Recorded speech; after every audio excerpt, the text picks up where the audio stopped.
I make the world graphical. I add value through my products. I am an animator. I am a filmmaker. I develop trends. I transform designs to reality. I create environments. I translate stories to furniture. I design experiences. I'm an immersive media designer. I design mobility. This is not only a design institute. This is a design lab. Join us in our design movement.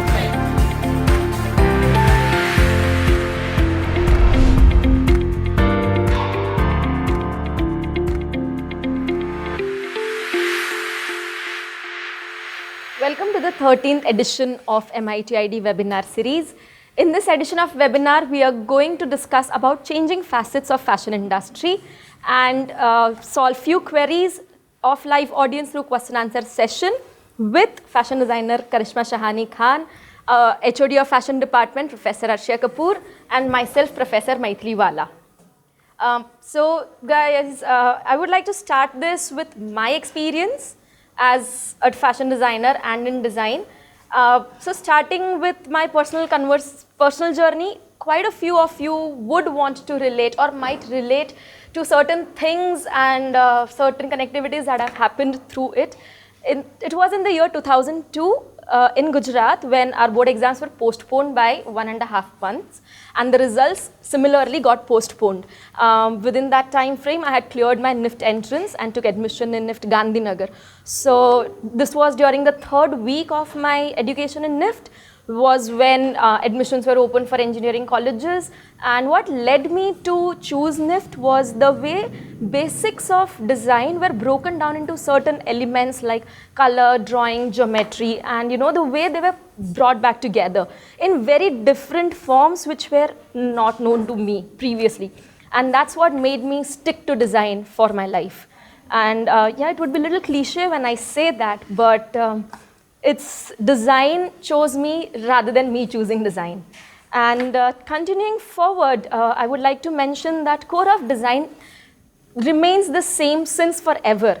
So it essentially includes creative thinking, good communication skills, strong research and its analysis, and good product development. Now let's hear it from Professor Arshia Kapoor and her experience with fashion industry. Thanks, Maithili. So to start with, I did my bachelor's in fashion design and my master's in production management. So it's more of apparel production and merchandising management. I decided not to take up design as my career pathway, but I went towards the more production and technical side of it.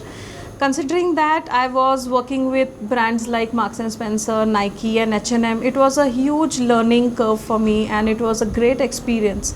I did that for about 10 years and post that I shifted into more managerial kind of roles where I was managing product and brand and also looking at factory operations.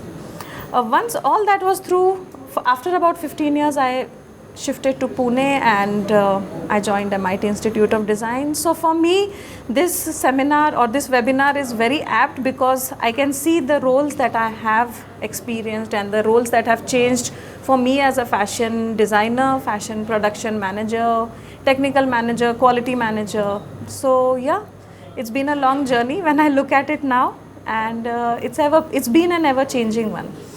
So Karishma, I throw this to you now. Tell us about what you do, who you are. I must say we are awestruck by the kind of work that you do, and it's really beautiful, amazing, the kind of technical quality and the Indianness that it has. Tell us more about it. So I am from Pune and I studied at the London College of Fashion in the UK. My time between the two countries, India and UK, I think really shaped the way I perceived or I saw design. Let me be honest, before I actually went to the UK, I thought, as every other student does, I'll go study in an international college and then just live there happily ever after, never come back. But I think that the time away made me realize what I had as a country, what I had as culture, what I had as heritage. I come from a family of freedom fighters, so my entire life I've always seen women who wear khadi, who've been wearing handloom, handspun, and I never noticed how important that was till I actually started studying design myself. So my entire time in UK also, I kept moving between India and UK, and I did internships all over the country. And I think that's really what started to dictate my philosophy with the way I practice design. And I feel like fashion has so much power because we work with so many different hands make one product. You've got right from the artisan to the person who, first the farmer, who's just growing that yarn, who's growing that crop. Then you have the person who's making the yarn, the person who's weaving it, dyeing it, embroidery, making, pattern cutting. It's just endless. And I feel like every product has that, has so many lives attached to it that I feel that it really can make a huge difference. And really that's all that we practice very simply with what we do. So we work with a lot of Indian textiles and with craft, and it's nothing complicated. We're just trying to work with something that we want to tell others about. So it's a little bit of, making it where you can use it today, make it more contemporary. I mean, it is very contemporary, don't get me wrong, but where people like you and I can use it more easily in our daily life, and also being more conscious while using it. That's all that we do. Yes, so if I may add to what I feel about Karishma's label, which is kosher, what she does is she picks up the basics of the techniques and doesn't make it look very traditional and doesn't make it look very ethnic. It's quite modern, it's minimalist, and the colors are just to die for.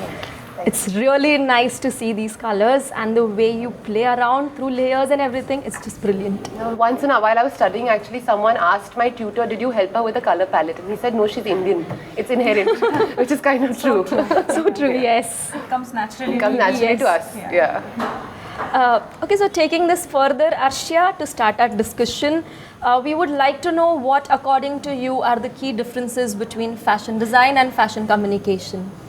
Okay, so when we look at, really there are you don't have very strict definitions to it, but it's the kind of work that you will do and the kind of practice eventually you will do as a professional. So fashion design essentially is the apparel, garment and textile side of it, where you are working for creating new trends, you are working to create maybe working with silhouettes, new kind of designs, new capsule collections, and also it encompasses various categories.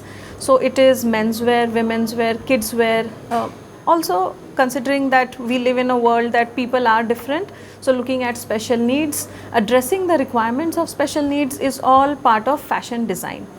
So looking at what kind of colors will work, what kind of textures, embroideries will work is to the core what a fashion designer would do, as opposed to what a fashion communication person would do or a fashion communication course will certainly have all the essentials and basics of understanding fashion, but will have a lot of more importance played towards understanding styling, photography, a lot of visual merchandising, product understanding, a lot of understanding towards promoting a product, promotion and marketing of a product are the various roles that can come or will be played by a person who has studied fashion communication.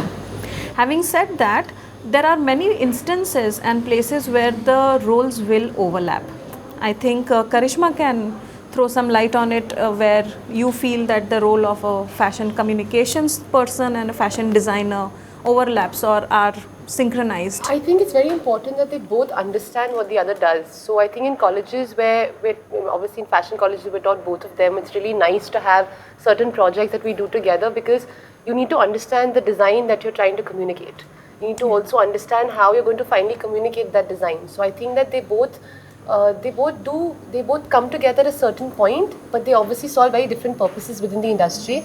But I think that the point where they actually merge is where there is, because I think that in my team also, my communicator and my designer, my assistant designer, me, we work really closely with each other, because we need to understand that this is the design that I'm creating. How am I going to tell this story? What is the story that I want to tell, or how do I want to even sell it, or what is actually selling? How am I going to ensure that I keep making what works, right? So I think that that whole outward, because this is a person who's taking everything that you're making and taking it outward. So that entire link between everyone is very important. So I feel like they actually converge at that point where you still need to understand and be very, very sensitive that you can't work without each other. Absolutely. It's like these are the roles that go hand in hand, and not, they are not independent of each other. Right. So now when we're talking about product development and product promotion, a lot of retail management, fashion merchandising, retail buying and fashion buying also comes into play. It would be interesting if you can explain on that part as well. Okay, so if you look at the fashion industry, if you take a very direct perspective of how it functions and what are the key core areas in the industry, you will one realizes that there is an domestic retail market, there is an export market, and then there are the brands which are local designers and brands who are grown within the country. So all the brands that are focusing towards exports, so these are all high street brands which are, it can be both domestic and international. If I have to give example, Marks and Spencer or H&M or Zara will be the examples in which the Indian export industry essentially functions. So these are just names that most of the people recognize, hence I'm taking these names, but that does not mean it's limited to them, these brand names. There are hundreds and thousands of them across the globe. It can be a European market, it can be an American market, it can be Asian market, depending on that. The retail industry, the domestic retail industries are all the Indian brands that you essentially see in everyday life. So all your departmental stores like Shoppers Stop, Central, Big Bazaar for that matter, all of them have their own labels, private labels, and they also retail certain labels which come under their umbrella. So this is the place where buying and merchandising, brand development, brand promotion can play a lot of vital role. And third is the designers, homegrown designers who are doing very well both in the Indian market as well as international market. Karishma being one of them, and there are several young budding designers. The names and list is endless because every day you have designers working so hard and putting up such excellent work. So yeah, that's how it functions, I think. Interesting. So we all have witnessed changing roles of fashion designers during 90s and early 2000s. Similarly, the roles of a fashion communication professional are also changing now. According to you, what are the changing roles in fashion design and fashion communication? If we have to start with you, Karishma. I think that what it's becoming right now is more personal and it's becoming more relatable. Where we're saying that yes, it is aspirational, of course it is, it's always going to be. I mean, eventually Roti Kapda Makan was only an essential at one point. It's not, it doesn't cater to those roles anymore. It's gone far beyond that, where everything's just excessive and we're consuming more and we're making more, and that's a different story for another day. But I think that while we're doing this, we're really, there is this whole new breed of designers, and I see that a lot in India right now, the young bunch who are just so committed to being more thoughtful about how they're creating it. Because we're not just making clothes for the sake of making it. At one point the bridal market was the biggest, it probably still is the biggest, but I think there's a huge shift in the way people are approaching clothing, the way even exhibitions are happening. Everyone's talking about let's be more conscious, let's talk about where the product was made, who made the product, what happens to it after the product has to be disposed of, where people are, high street brands are saying, come give it back to us, we'll reinvent it. So I think in general, the role of designers is becoming like, is less, I think that whole, I'm trying to be very polite, but the whole meaninglessness that fashion can be sometimes, I think that's going away. So I think that as we move further on, and this is for communication and fashion both, I think that the whole idea of empowering people, helping people, providing more work, making more clean decisions on how you're making a product, and I see that people are focusing on that. And for me, that is a huge step forward, because we are one of the most polluting industries in the world. And we will be so for a very long time unless we do something internally. So I think that's a really big job of designers, and not saying that it has to be a separate subject. We're not saying let's teach sustainable fashion. We're saying let's just be moralistic. Let's just be have more values, a little bit more ethics on how we're making things. Very simple. Right. So it's interesting to know this, because the way your label Heart to Heart also works, it actually goes towards zero waste. Yeah, absolutely. So it would be interesting to know a little more about that, as well as to how different basic crafting techniques help you take your label further. So we have 2 labels, one's Kasha and one's Heart to Heart. At Kasha, we work with color, with craft, with, textiles. We do a lot of things where we know we're working with different people, and we're doing all things that really work on our philosophy. But I feel like somewhere, that question of what is the purpose? Why are we doing these things? Why are we going on making? How can we make this better? So we make a lot of decisions based on how we consume water, how we work with people, how we interact with people, how people are paid. Because I feel like sustainability has lots of different facets to it. So a very big part of what we do is working with waste material, where we're saying that all this comes out of it, can we do something with it? And now we're actually opening that up to other designers too, where we're saying, we're collaborating with different people and we're saying, send us your waste, let's do something fun with it. Let's just have fun with it and make products that are functional, because we're not trying to make products saying that, oh, buy this because it's sustainable, or buy, and I don't like the word sustainability very much, or we're not saying buy this because it's conscious, but we're just saying that it's a great product, it's functional, buy this, it's also, works because it's a conscious product. So I think that with both the brands, that's really our endeavor, and with Heart to Heart, it's just a lot of fun because we work with really old age techniques like macrame, hand knitting, we work with hand embroidery, lots of handwork in making the products, and it's so much enthusiasm to make it. Like last time one of my artisans was working on it, he's like, Madam, pant banate hai. I said, let's make pants, and then just to make that pant, he made a full body form in fabric and stuffed it with sponge, and it was just, the whole process, I feel, becomes so much more fun because these are things you relate to, they're so simple. Where you say, I know this, it's so simple, now how can I take it forward? Right. So the idea is to give that power to everybody. Yeah. Okay, good. I think I'll go back on that question, Maithili, for you, where you said roles that have changed from 90s to this 2000, period. yes. I think one major change we have to understand is the impact of social media and this huge thing that is happening of having everything documented and everything, The idea is when you are telling the story, be it a fashion designer or a brand, or anything that has got to do with the kind of clothing that you're wearing, it's very important for you to understand that now it will not be limited to a window of a store. Yeah. It's going to every house, it's going to every individual. So I think that has changed the entire way or the functions that a fashion communication person or a fashion designer now looks at a product. It's no longer just one store or one outlet. It's like reaching hundreds and thousands of homes at the same time. We know so many designers are launching their collections on Instagram or such other places where it's not coming in a physical form directly in a store. So I think, and it will keep changing. Yeah. It will, we know that from now it will again probably go back to brick and mortar, or maybe it will go back to some AI and Internet of Things. So it will change. So I think a fashion designer and a fashion communication person, be it in marketing or in promotion or in designing roles, they need to understand and they need to have this basic ability to be able and be ready for a change. I think that's the most important thing. And I think that when you're talking about this, even the fact that anyone can be sitting anywhere and retailing anything. So I can make money sitting anywhere I'm sitting, it doesn't make a difference.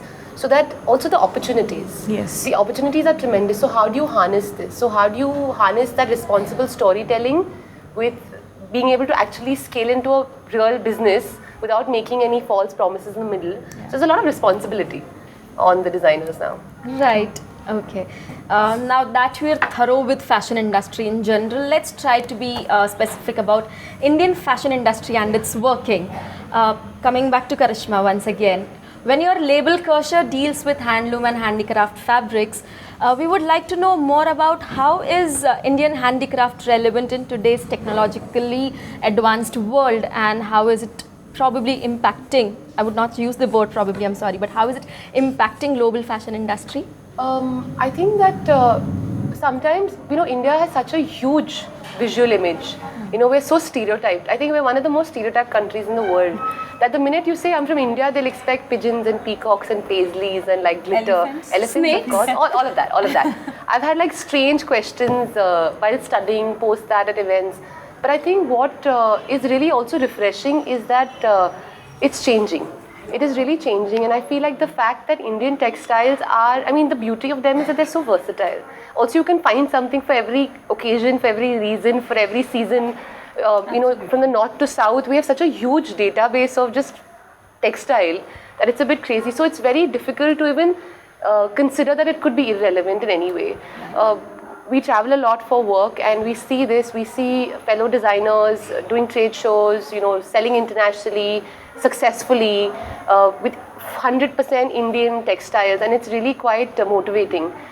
So I think that in general, the way people are looking at India is changing, because now the people moving, globalization, the Internet of Things, that's changed it, right? So now you're seeing the feed of an Indian fashion designer on your feed in Russia, and you're actually trying to relate and understand that things are not that. Lots of things are different, but there are lots of similarities also. For example, we done a show in South Africa recently, and it was a part of the BRICS fashion event, which is basically Brazil, Russia, India, China, South Africa. And as a part of that, they did a showcase. And it was amazing just to meet other designers from these countries, and you start to realize that there is so much that you can connect on. There is so many different things that you guys, bond on. So even textiles for that matter, South Africa has amazing textiles. But I feel as Indians, we're so damn lucky because we are huge population, but also somewhere like India has really managed to step up, step out, figure out how to export that textile correctly, figure out the right markets to send it out to. So we are doing something extremely right, and this is really the time for Indian textiles. And I feel that because of young designers everywhere, showing you Jamdani in an interesting, beautiful dress that can take you from like the streets of London to Bombay very easily. I think that is what is changing the way people perceive Indian fashion, textiles, handloom. Okay. Maithili, I just wanted to add that while learning, the students are not just learning these basic crafts. Like as you know, you have been mentoring several projects that work and where students work with different craft clusters. And I remember you telling them again and again that you have to always ensure that the textile remains relevant. You focus on the aesthetics, but also ensure that the client who's going to wear it understands what you're trying to tell. So the storytelling and understanding of what it stands for, what's the story behind it, that is very essential. And that I think will continue. Maybe the way it looks may keep changing as the time passes, but the story should remain intact, or it should remain close to what it essentially stands for. Right. So I think a lot of our Indian culture is helping us make these conscious choices, and I think it's helping us taking that, like you said, we just a step above, and we're stepping out with a lot of our Indian handicrafts and handlooms. And so I think it's also a lot to do with the multifaceted culture that we have as Indians. And I believe that because, thank you Ashia for saying that. So when I mentor these craft-based projects, I tell them it's not essential or it's not important that you sell it to everybody, but make sure to whoever you sell, it's impactful, and they will want to come back and buy that thing again. That is what would make our crafts even more lively and more reachable to other places around. Yes. Yeah, we need to stop selling it based on the fact that, poor thing. We're not saving anybody. Honestly speaking, we are not saving the craftspeople. Yes. We are basically enabling something through our skill, and they're enabling us through their skill. And it's really a partnership of equals, because without them, we don't have the textile. True. And what we bring in is we bring in that design education, and I think design is actually quite, it's quite holistic, it really makes you very sensitive towards things. It really opens up your mind you start looking at details, it's small things that you would miss otherwise. So I feel that really we need to stop selling things based on sympathy and pity, and just because we have the strength, we have the capacity, we have the capability, so use that to our advantage instead. I think I'll take a small, what you just said, the word collaboration between artisan and a designer. When you put it in the form, when you try and connect it to what we are talking today, where you see the changing facets of the industry, if I remember when I was a student, it was more of the designer Absolutely. who was always being talked about. Absolutely. It was never the artisan who came Yeah. into a picture. Yeah. Yes. I think this is a major shift. This is a huge change that has happened, and the roles have, kind of become, everyone's become more aware in the sense of what they are trying to Yeah. do. So artisan is no longer the person who slogs at the back Yeah. end, but it's also given equal importance, he or she, or the kind of craft they are performing, and the collaboration is highlighted. Yeah. And it's very clearly said that what roles who is playing. I think that is one important thing that has happened across the industry, whether it is in the export market. It is now very clearly has to be mentioned that from where you're making it, who is making it, what kind of factory are you producing it, or whether it is a domestic label or whether it's a designer label. I think that is a big change that is happening in the industry. And like both of you rightly said, I think it's the social media which has also brought in this change, which is Because now there's nowhere to hide. exactly now you cannot hide anything, because otherwise you will be probably charged with cultural appropriation or taking plagiarism, taking other things and saying it as your own. So I think social media that ways has worked in a favor for a lot of us, and I hope it continues doing it. Also, I think that it's also the role of Indian fashion communication professionals who have started speaking the stories while promoting a designer's work or a label's work or a brand's work. I think the PR team of that particular brand or the designer also wants to tell these stories. And they're not just sob stories of artisans, if I say. They're more about empowering them and getting them on board. So it's quite interesting. I think that when we talk about India and why India is a bit more conscious, I mean, a lot of places are conscious, but we have this consciousness inside us. If you think about it, like all through your life, your mother has always, or your grandmother has always kept that one sari that she will give the daughter-in-law of the grandson who's not even born as yet. That's just how we are.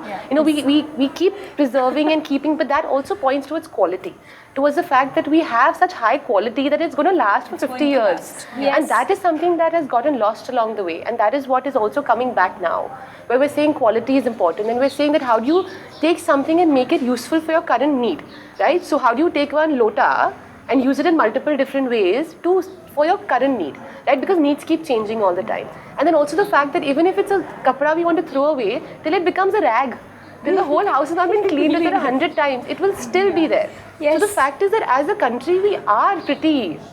We've always been that. I mean, jugaad is looked down upon as a word in many different places, but I think jugaad is a great word. It's all about innovation. So that's where we come from. Right. That's the Indianness for you. Yes. Such an interesting conversation that we are having.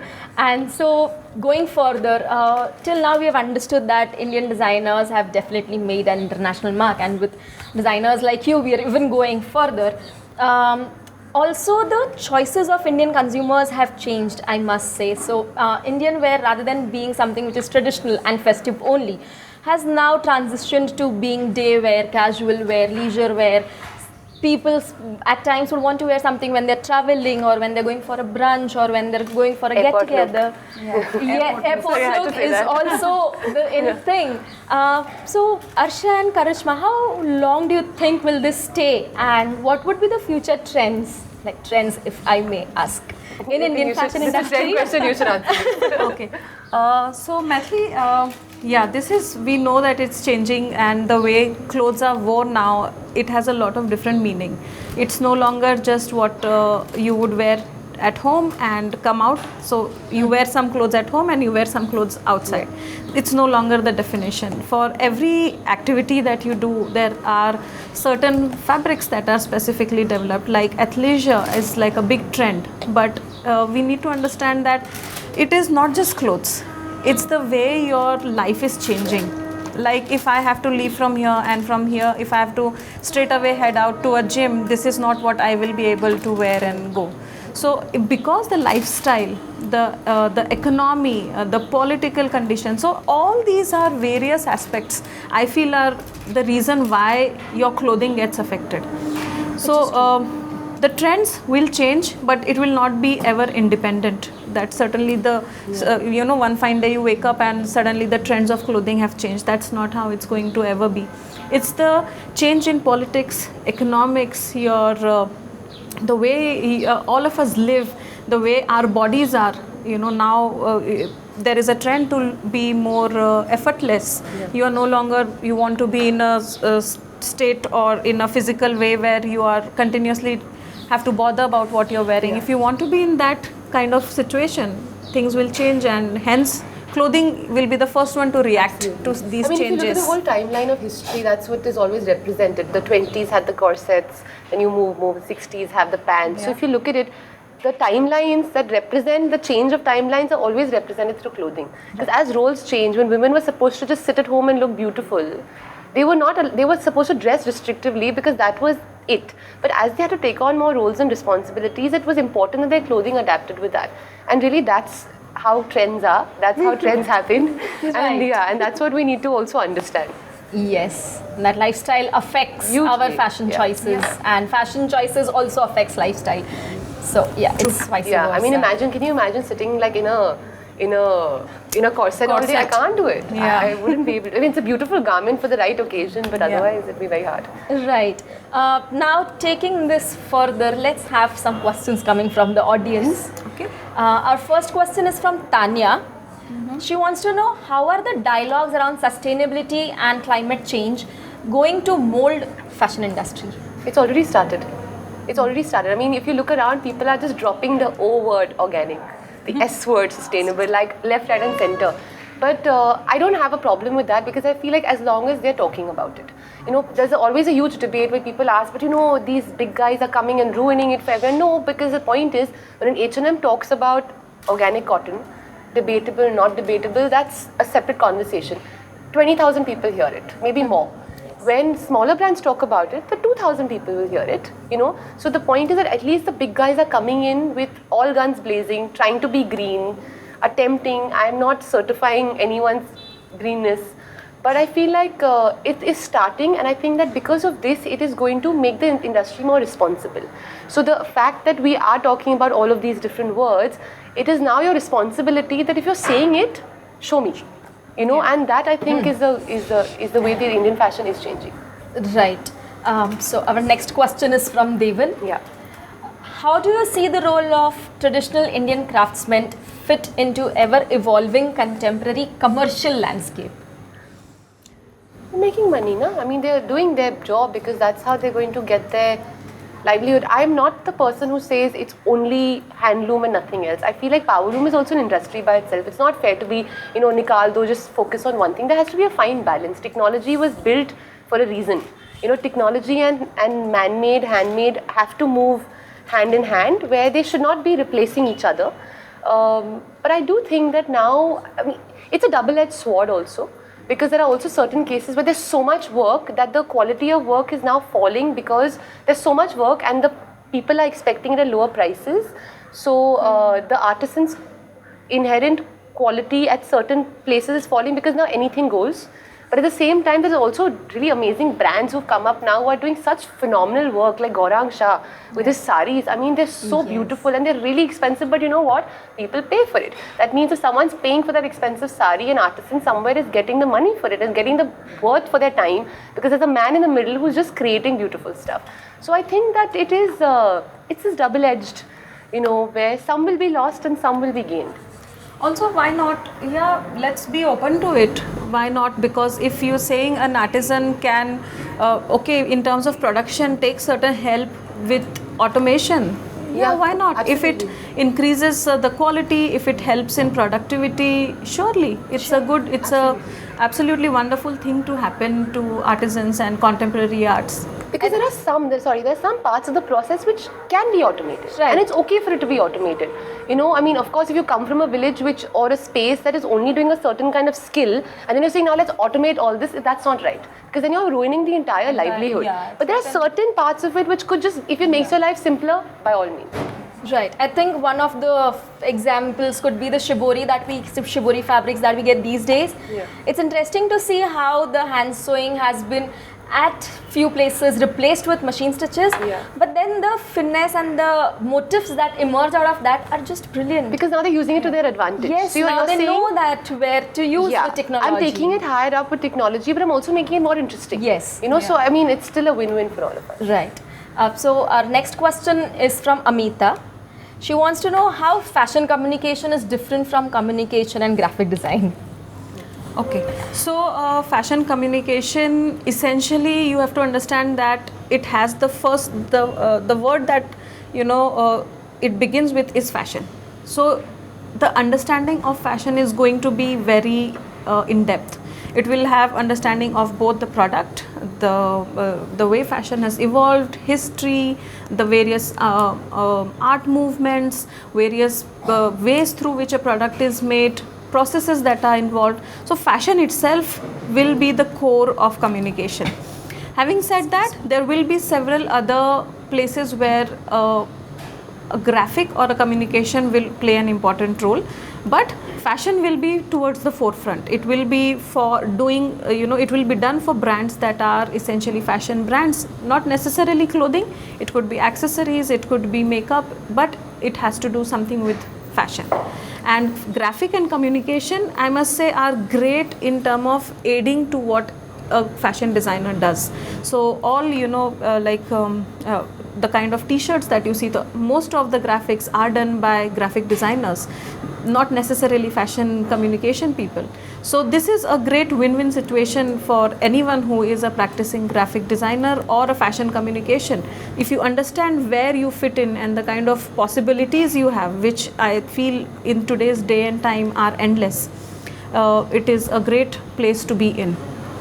Okay, so moving forward, interestingly, Aisha wants to know what is the importance of fashion forecast for a designer. Except ramp shows and competitions, do fashion designers really follow fashion trends or fashion forecast while making garments for clients? It depends on, so there are different business models. Now you have to decide what is your business model also. There are people who come and say, "Mereko ye chahiye, ye banao." Are you doing that or are you not doing that? That's another question. But it's really strange because we don't necessarily follow trends in the traditional sense of the word.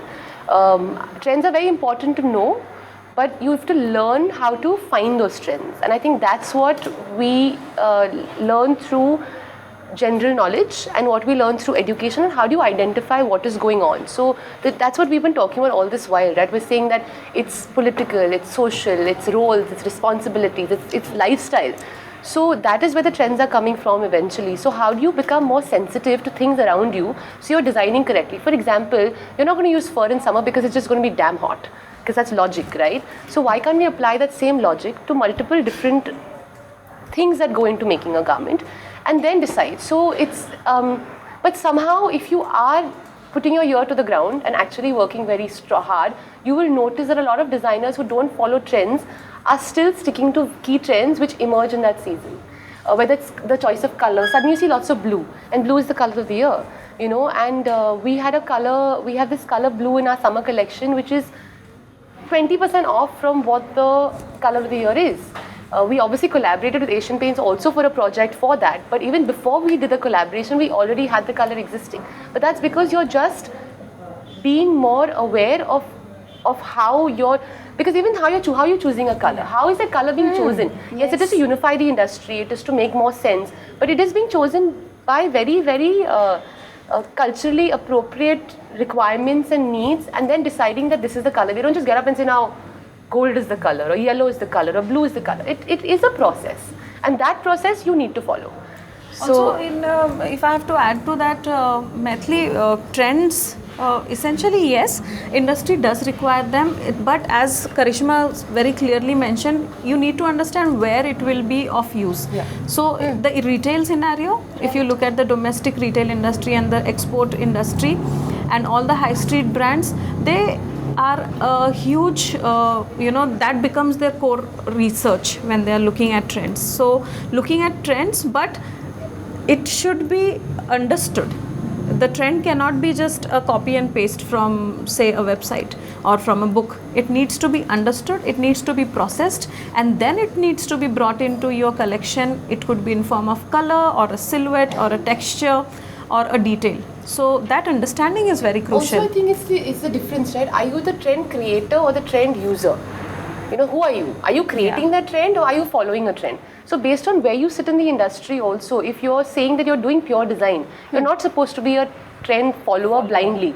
You're supposed to be like, I'm aware and this is what I'm going to work with. But if you are in the retail segment where it's a very specific audience, a very specific business model, then it's going to be a trend follower. So it also depends on who you're creating for, when, what, how. Like now your local neighborhood auntie is not going to come and say to me, can you just, I mean, there are some amazing ones who come and say it, but in most cases, they will ask you to decide what to make, na? Or then they'll come and say, that how that person is looking, it's so nice, I want to look like that. So I would just say that it's about deciding what are you making the trend or are you following the trend? But at the end of the day, like consciousness of making your product and what process, like design process is very important. And trend is a part of design process. And no harm in being in either of them. Yeah, it doesn't matter. Doesn't matter. You can either be a trend maker or a trend follower. You need to understand why you're doing it. What is your model? And design process makes sense as to whether you are a trend follower or a trend setter, because it's the design process that sets one designer apart from the other or one brand apart from the other. So I think when we are discussing this, design process is also equally important. Yeah. And so now Vaibhav wants to know, other than garmenting, which are the other career options for a fashion designer? Oh my God, that is a very complex question because the list is endless. So garmenting, I think, is one of the least selected roles from what I have seen by my students. They are usually designers. Many of them get into pattern cutting. Many of them get into merchandising, promotion, fashion photography, fashion styling. Many of our alumni are also doing very good work in terms of just surface developments. So roles are endless. It is very much, it's very essential for the individual to understand what they would like to do or what is their core strength, what drives them to move ahead. In fact, one of our alumni has been so focused that from where she started off, as just doing fashion photography, she has now moved on to doing filmmaking and art direction. So the roles are endless and it keeps changing. It also showcases that you are as an individual growing or changing, and hence what you do will also change eventually. So yeah, several roles. I think maybe you want to add. I mean, I think that just, on that. There's so many. There's so many. Yeah, I think you just need to imagine, and as this is the role that I would want to do when you're studying fashion, and I'm sure there is an opportunity for that. I think people get too waylaid by the designer, but they don't understand the designer is such a huge team behind them. Without that team, the designer is not relevant. And all the roles are so important. Like a designer can do nothing without a person who is sitting there to source for them. So just being able to source at getting the right time, right price, right quality is so important. A brand is nothing without a brand manager or a technical person who fits the garments, or something as small as doing the quality audits. Yes. So everywhere the roles are endless. Even the person who just after the garment is made is cutting everything off and just doing that basic quality check to decide. I mean, to check if the buttons go inside the buttonhole. That's a very important job. Because imagine it reaching somewhere and the person is not able to do it. So I think every single bit has to be given that much importance. Maithili, I remember I keep telling students that in Marks and Spencer, so when I met them, their technical team, there is a person, the role is just to decide the name of color that goes each season into the color palette, and that's like a big role for that individual, that each. So there are like blue is the color, but which blue? There are so many blues. So just deciding the name is a role. So you can imagine. Right. Okay. So coming next is from Nitish. What is the difference between traditional textile crafts and contemporary textile crafts? I mean, it's traditional. Okay. So this question has a couple of different ways of responding to it. I think that when you're talking about traditional textile craft, we're talking about what has always been there, what has existed. And when we're talking about the contemporary version of it, all we're saying is that it may not be very far off. It could still be, it's still a version of it. But you're just making it where it's more usable for now. And then there will also be future textile craft where you'll see a change again, and then that will become contemporary, and then this will become traditional. So as the time keeps going by, everything is going to become the norm, and then the experiment. like your classic fashion. Exactly. Yes. Very simple. Right. There's one more question we have is, it's said fashion is one of the most pollution generating industries. What are the steps fashion designers can take to control it? I think we've discussed enough about this, but if there are one or two key Yeah, pointers I think that there are you'll lots add. of, even deciding what kind of packaging material that you use is very important today. Like, because the point is, this, I also read somewhere that the smaller the plastic piece, the harder it is for it to actually disintegrate, and that is what goes into like the sea animals and everything. So I think just like unnecessary like plastic, those little wire, just that you see sometimes. I know it's very strong, it's robust, all of that jazz, but the point is that they're so hard to dispose, it's so hard to disintegrate, and after one use you can't even use it. It's not even something that's usable again. So consciously choosing your packaging material, what is going to happen, like who you're buying your stuff from, ensuring that you're paying people correctly so that they're able to, we keep talking about organic cotton. To grow organic cotton, your farm needs to be cleared off of pesticides for a number of years. But who's going to pay for all of this? We keep talking about these things, but then the minute it comes to paying the price for it, everyone puts their hands up. So, understanding that where the money should be putting in the money correctly, buying from the right sources, buying from certified sources. So I think it's all these small little movements that will make a difference. Like being more resourceful about water. Cotton is also used a lot of water, but then in your dyeing process, how much water are you using? Can you reuse it in some other way? Can it be used for some other purpose? So honestly, every single way that you look at this industry, you can find a way of making it better. Right. Next question is for Arshia once again, where Vartika wants to know what are the job opportunities for a fashion communication professional in India? Okay, so if I'll go straight bang on. You can take the roles of a fashion stylist, fashion photographer, fashion communicator. It could be in terms of promotion, it could be in terms of imaging. Visual merchandising is a huge role. Art direction. Art direction, yes, is also one of the key roles that a fashion communication person can play. And in any way that involves marketing a brand or promotion of a brand, a fashion communication person can surely fit in those positions and look at those opportunities. Right. Good. So yes, I think we've discussed quite a few things about fashion design and fashion communication, how we as India are making an impact on the international fashion platform, how international fashion designers or brands are trying to change our fashion sensibilities. And yes, so Arshia, now taking forward to the end note of this webinar. Okay, so I think it was great speaking about this, and we have highlighted points where we are saying that the roles are going to change, but at certain places you need to understand that the industry requires people who are efficient, who understand what is the requirement of future, who understand how the fashion will be perceived in future, and that is very important. Thank you so much, Karishma, for being part of this, and thank you so much for taking time out, and we wish you all the luck for coming days. And thank you, Maithili, for being here today and taking us through the entire question answer session. With that, I would like to end today's webinar. Thank you so much, and please visit us on www.mitid.edu. You can follow us on Instagram and Facebook on MIT Institute of Design. And yeah, that's a wrap. Thank you so much, guys. Bye-bye. Thank you all.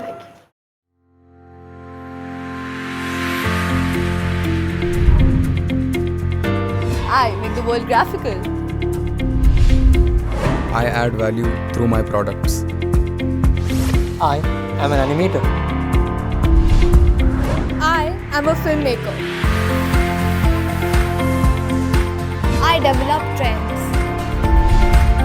I transform designs to reality. I create environments. I translate stories to furniture. I design experiences. I'm an immersive media designer.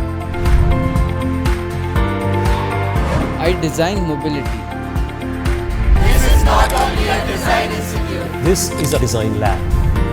Join us in our design